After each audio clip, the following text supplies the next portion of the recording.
귀한 찬양 하나님께 영광이 된 줄 믿습니다. 오래전 미국 펜실베니아주의 산 중턱에 비행기가 추락하여 6명의 희생자를 내는 사고가 있었습니다. 사고 현장 가까이에는 교회 훈련센터가 있음을 알리는 68피트 높이의 철탑 십자가가 세워져 있었습니다. AP통신이 전한 사고의 원인은 그 철제 십자가에는 늘 불이 켜져 있었는데 그날따라 그 십자가에 전등불이 꺼져 있었다는 것입니다. 그 지역을 운항하는 항공기들은 십자가 탑이 밝혀주는 불빛을 보고 그곳을 지나곤 했는데 그날은 그 불이 꺼져 있던 탓으로 방향 감각을 상실했던 겁니다. 불 꺼진 십자가와 피 없는 십자가는 언제나 비극의 원인을 제공합니다. 도시마다 하늘을 찌르듯 솟아있는 십자가들, 도시를 뒤덮는 십자가들, 그 십자가는 그리스도의 보혈을 전하는 메시지여야 하며 구원의 등불이 되어야 합니다.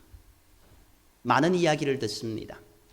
내가 죽으려고 하다가 강물에 뛰어들려고 하다가 십자가 불빛을 보고 예전에 교회 나갔던 것, 예전에 날 사랑하신 그 십자가 주님의 은혜를 기억해서 다시 돌아오게 되었다는 이야기를 듣게 됩니다. 그러나 만일 피 묻은 십자가에 원색이 바래고 장식용으로 전락한다면 십자가 때문에 존재하는 교회는 설 자리를 잃고 말 것입니다. 아니, 십자가의 은혜를 잊어버린다고 한다면 우리는 영원한 나락으로 떨어질 수밖에 없다는 겁니다. 고난주간이 시작되는 종려주일 아침에 나를 위해 피 흘리신 주님의 그 피 묻은 십자가를 생각하는 저와 여러분이 되어야 될 줄 믿습니다. 오늘은 종려주일로서 고난주간이 시작되는 순환주일이기도 합니다. 하늘에 높고 높은 보좌를 버리고 인간의 몸을 입고 이 땅에 오신 주님은 본격적인 구속의 사역인 십자가의 사역을 이루시려고 예루살렘에 가까이 오셔서 감난산 벳바게에 이르러셨습니다. 이제 주님께서는 인류의 죄를 대속하기 위하여서 나귀를 타시고 예루살렘 성으로 입성하십니다. 수많은 사람들이 거독과 종려간 나무가지를 예수님 가시는 길에 펴고 흔듭니다. 그 순간 예수님 앞뒤를 따르는 수많은 사람들이 호산나 다윗의 자손이여 찬송하리라, 주의 이름으로 오시는 이여 가장 높은 곳에서는 영광이로다 라고 외칩니다. 온 성이 떠들썩했습니다. 이 소리에 많은 사람들이 묻습니다. 도대체 이 사람이 누구이길래 무리들이 이토록 환호하는가라고 말합니다. 그러자 무리들이 말하기를 이분은 갈릴리 나사렛에서 온 선지자 예수라고 대답합니다. 주 4세기부터 그리스도인들은 고난 주간에 들어가는 주일에 종려나무 가지를 들고 행렬하는 특별한 의식을 행했다고 합니다. 이 종려나무는 예수 그리스도의 승리를 상징하기도 하고 사단을 대적하는 상징물로서 축복의 나무라고 불리고 있기 때문입니다. 또한 이 종려나무는 바벨론 포로 시기에도 이스라엘 사람들에게 승리를 상징했습니다. 그 이유는 종려나무는 죽은 나무에서 다시 새순이 돋고 자라서 열매를 맺는 나무였다라는 겁니다. 그렇기에 바벨론 포로 상황 가운데 죽은 것 같은 이스라엘 백성들, 그러나 주님의 은혜로 그들이 다시 살아날 수 있는 은혜를 허락하여 달라고 그렇게 외치며 고백했던 겁니다. 그러므로 이스라엘 사람들은 이 종려나무를 가리켜서 죽음을 이기고 승리케 하신, 다시 살게 하는 나무라는 의미에서 승리라는 상징을 부여했던 겁니다. 바벨론 포로 시기 이후 그들에게 있어서 이 종려나무는 승리의 상징이 되었습니다. 이러한 이유로 전쟁에서 승리하고 돌아오는 장군들은 종려나무 가지를 흔들면서 환영했습니다. 또한 유대인들은 종려나무 가지를 흔드는 풍습을 지금도 장막절의 대망의 표현으로 재현하고 있습니다. 그리고 유대인들은 이 나무를 꿀나무라고도 부릅니다. 이는 열매가 너무나 달기에 꿀맛의 상징으로 부르고 있습니다. 결국 이것의 의미는요, 정치적으로 열강의 승리에서 살맛나게 하는 분이 오시기를 기대하고 대망하면서 흔들고 있는 겁니다. 예수님이 예루살렘에 입성하시는 시기 6월절의 시기였지 않습니까? 그 의미는 이스라엘이 이집트의 애굽의 속박에서부터 벗어난 절기가 가까이 오고 있다는 겁니다. 그러므로 예루살렘 백성들이 종려나무 가지를 들고 예수님을 맞는다는 것은 예수님을 로마에 대항하여 다시 한번 로마로부터 자유를 쟁취할 수 있는 모세와 같은 지도자로서 환영한다라는 그런 의미였습니다. 그들에게는 주여 로마의 정복으로 인하여서 죽은 것 같은 이스라엘을 다시 살려주옵소서라는 그 소망뿐이었습니다. 그렇게 군중들은 예수님을 왕으로 부르고 종려나무 가지를 흔들었던 겁니다. 그날 분위기는 완전히 유대인이 로마로부터 해방된 분위기로 세상이 확 뒤집어진 것 같은 그런 분위기였습니다. 마치 우리나라가 36년간 일제하에서 해방되어 수모지대 가다가 많은 사람들이 장투로 사거리로 뛰어나와 모여들어서 해방의 기쁨을 대한민국 만세라고 불렀던 그런 분위기와 마찬가지였습니다. 특히 그들은 5,000명을 먹인 오병이어의 그 기적 시에도 예수님을 왕으로 모시려고 했었습니다. 그런데 얼마 전 죽은 지 나흘이나 지난 나사로를 죽은 자 가운데서 살리시니 얼마나 더 열광하며 확신했겠습니까? 예루살렘 백성들은 이 종려나무 가지를 들고 예수님을 환영하고 있습니다. 그러나 반대로 예수님은 어린 나귀 새끼를 타고 앞장서서 예루살렘을 향해 가고 계십니다. 이 인상적인 장면에 담긴 영적인 교훈을 함께 살펴보며 은혜 받기를 원합니다. 먼저 본문을 보면은요, 28절을 보면은 예루살렘을 향하여 앞서가신 예수님을 보게 됩니다. 우리 28절 함께 읽겠습니다. 28절입니다. 예수께서 이 말씀을 하시고, 아멘. 예수님께서 예루살렘을 향하여 앞서서 가시더라 라고 말씀하고 있습니다. 인생은 가고 오는 존재입니다. 그런데 예수님은 가시되 앞서서 가셨다라고 본문에 기록하고 있습니다. 이 모습은 하나님의 아들이신 예수님께서 하나님의 뜻을 받들고 하나님 앞으로 가시는 그런 모습이었습니다. 우리는 가긴 가지만 하나님 앞으로 가지 않고 엉뚱한 방향으로 가는 모습들이 너무나 많습니다. 그러나 예수님은 언제나 하나님께서 인정하시는 방향으로 하나님 아버지 앞으로 달려가는 삶을 사셨다는 것입니다. 예수님의 기도 가운데 아버지 내 원대로 마옵시고 아버지의 원대로 하옵소서라고 하신 기도가 있지 않습니까? 이러한 겟세마네 동산의 기도는 표면적으로는 자신의 고통을 향한 그런 울부짖음, 기도의 모습이셨지만 실제적인 모든 삶의 행동은 하나님 아버지 앞으로 달려가는 모습이었지 않습니까?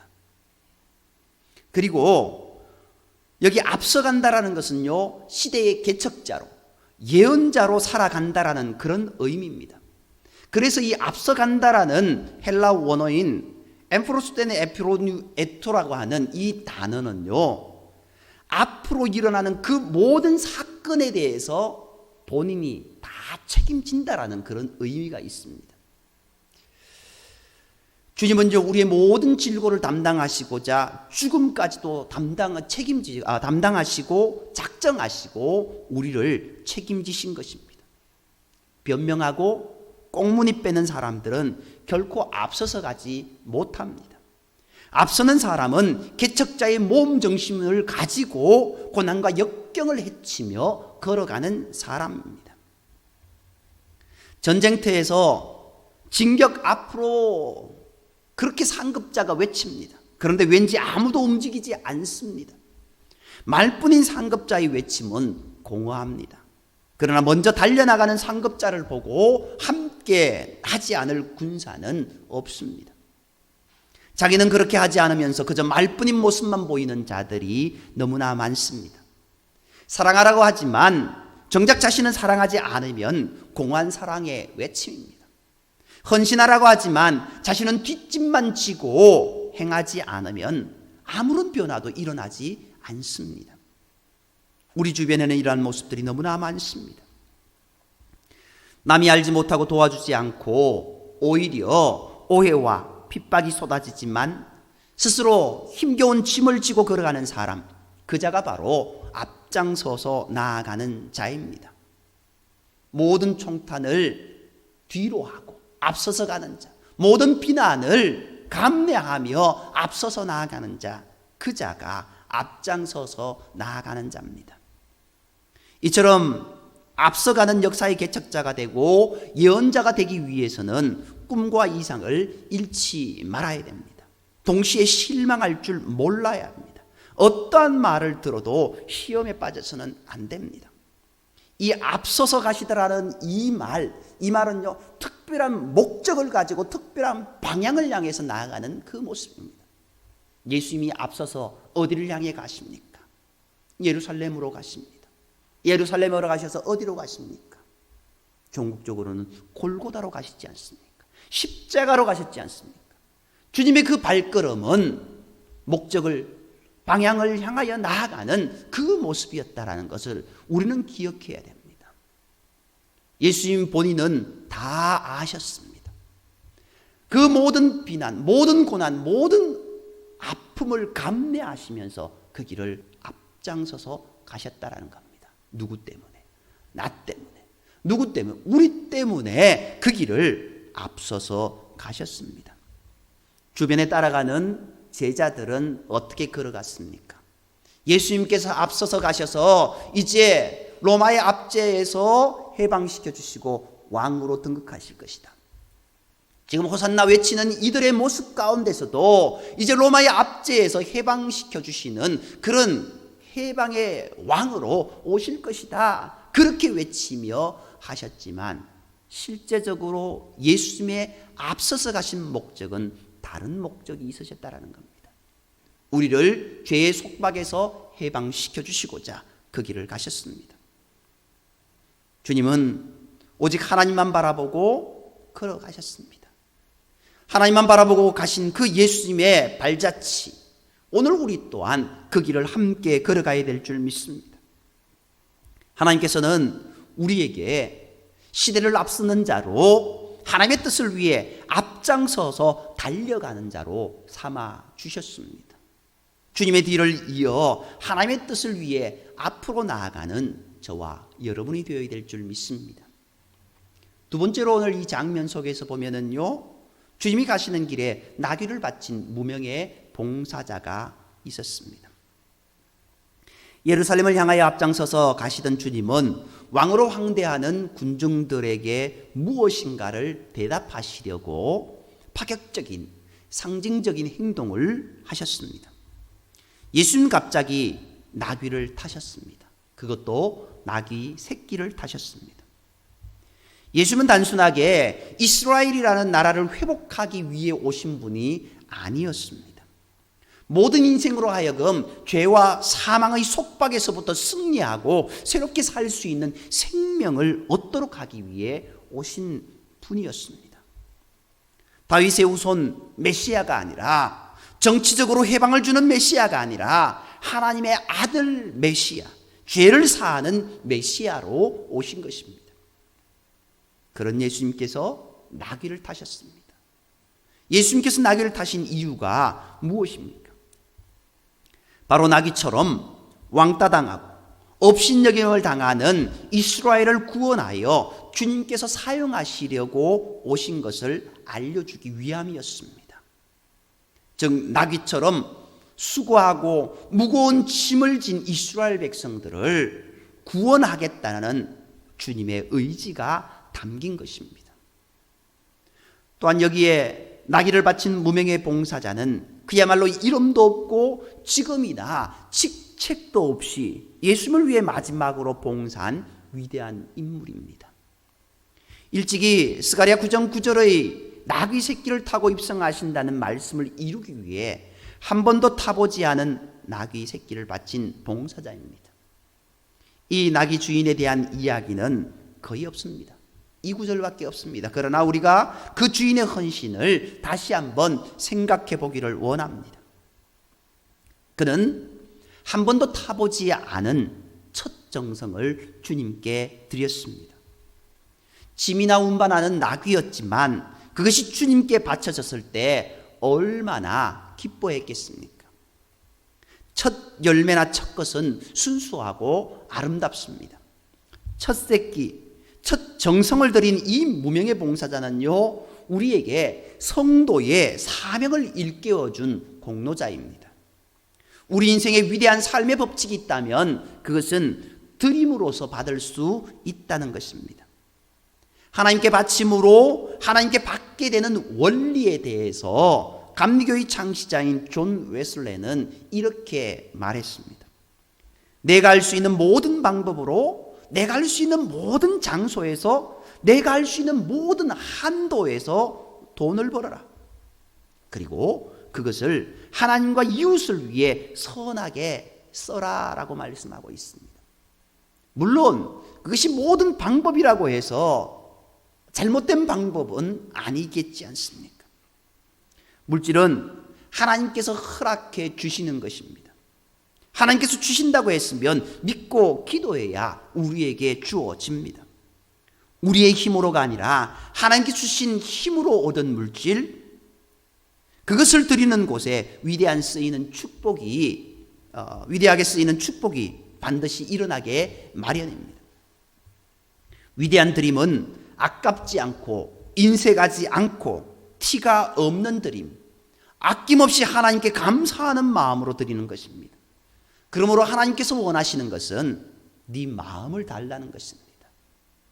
마음 없이 드리는 모든 것은 하나님 앞에 가증스럽게 여길 수 받는다는 것 우리가 기억해야 됩니다. 마음이 바쳐진 나귀, 마음이 바쳐진 봉사, 마음이 바쳐진 헌금, 마음이 바쳐진 예배와 기도와 찬송을 주님은 원하시고 계시다라는 겁니다. 눈물과 땀이 섞인 정성이 있는 제물을 원하고 계십니다. 오늘 우리는 어떤 예물을 드리고 있습니까? 어떤 예배를 드리고 있습니까? 어떤 헌물을 드리고 있습니까? 오늘 이름 없이 나귀와 나귀 새끼를 드린 주인처럼 오늘 우리의 삶의 첫 것을, 가장 중요한 것을 주님께 드리며 겸손히 나아가는 저와 여러분이 되기를 간절히 소망합니다. 마지막으로 오늘 이 장면 속에서는 보면은요, 예수님을 따르는 무리와 그들의 환호성이 공중에 메아리 칩니다. 예루살렘으로 입성하시는 예수님을 환영하는 군중은 너무나 기뻤습니다. 큰 소리로 하나님께 영광 돌리고 찬양했다고 성경은 기록하고 있습니다. 물론 이 환호성의 의미는 사뭇 다를 수 있습니다. 그러나 이 환호성은 모든 사람들이 들을 수 있는 큰 기쁨의 소식이었습니다. 그런데 이 환호성을 제지하는 사람들이 있었습니다.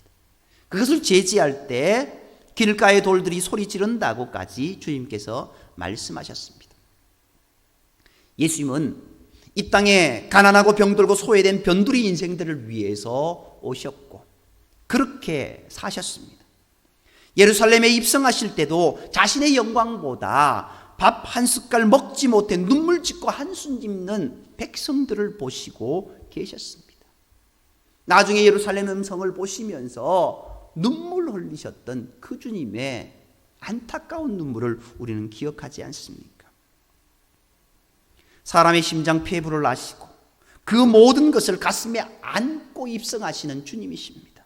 그렇다면 오늘 우리 성도들도 예수님과 같이 사랑을 가지고 죽어가는 영혼을 찾아 예수 그리스도의 참 사랑의 복음, 구원의 복음을 전하는 복음의 전도자가 되어야 될 줄 믿습니다. 오늘 본문은 예루살렘의 수많은 무리들이 외치지 않았으면 돌들로 소리 지르게 하시겠다라고 말씀하십니다. 이 말씀은 오늘 우리가 우리의 구원자로 오시는 주님을 외치라는 겁니다. 아니, 더 나아가서 전하라는 겁니다. 마태복음 28장 19절 이하의 말씀, 그러므로 너희는 가서 모든 민족으로 제자를 삼아 아버지와 아들과 성령의 이름으로 세례를 베풀고 내가 너희에게 분부한 모든 것을 가르쳐 지키게 하라라고 말씀하셨습니다. 그러면서 내가 너희들과 세상 끝까지 함께 하겠다고 약속의 말씀도 주셨습니다. 그 주님의 마지막 지상명령을 오늘 우리가 외쳐야 한다는 겁니다. 우리 자신이 그 사명을 감당하지 않을 때 하나님은 돌을 들어서라도 감당하게 하십니다. 돌들이 소리 지르기 전에, 아벨의 피가 호소하기 전에 앞장서서 전해야 할 복음을 용기 있게 전가하는 저와 여러분이 되어야 될 줄 믿습니다. 지금 우리의 현 주소는 어디입니까? 돌들이 소리 지르기 전에 우리는 먼저 주님과 함께 사명을 가슴께 품고 앞장서서 달려가야 합니다. 주님 주신 능력과 담대함으로 나아가야 합니다. 우리를 주저하게 만드는 어둠과 죄악의 권세를 무너뜨리고 힘있게 나아가는 저와 여러분이 되어야 될 줄 믿습니다. 현 상황은 녹록지 않습니다. 더 교회를 바라보는 시선은 부정적인 시선으로 내몰리고 있습니다. 그러나 아직까지 교회를 따사로운 눈빛으로 바라보는 자들이 많다라는 것 우리가 기억해야 됩니다. 교회를 향하여서 사랑의 모습을 더 보여달라고 하는 그런 안타까운 시선이 더 많다라는 겁니다. 이때일수록 우리가 위축하는 것이 아니라 주님을 향한 주님의 은혜를 세상에 전하는 저와 여러분이 되어야 될 줄 믿습니다.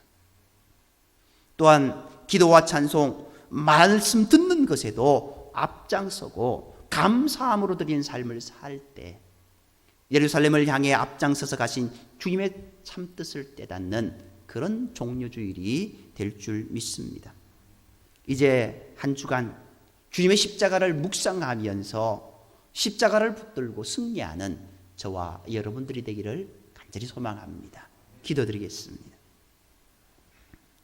사랑관의 하나님, 우리를 구원하시고자 예루살렘으로 앞장서서 가신 주님, 아니 골고다 십자가를 지시고자 모든 고통에 근심 걱정을 다 내려놓고 우리를 사랑하신 그 마음을 품고 앞장서서 가신 주님, 이제 우리가 그 은혜를 기억하면서 나도 주님의 뒤를 온전히 따라갈 수 있는 은혜를 허락하여 주옵소서. 주님을 향한 그 은혜의 외침, 사랑의 외침, 그것을 세상의 많은 사람들에게 전할 수 있는 우리의 모습이 되게 인도하여 주시옵고, 특별히 주님의 십자가를 오롯이 바라보며 믿음으로 달려가는 우리의 삶이 되게 인도하여 주옵소서. 모든 말씀 우리를 사랑하시는 예수님의 이름으로 감사하며 기도드립니다.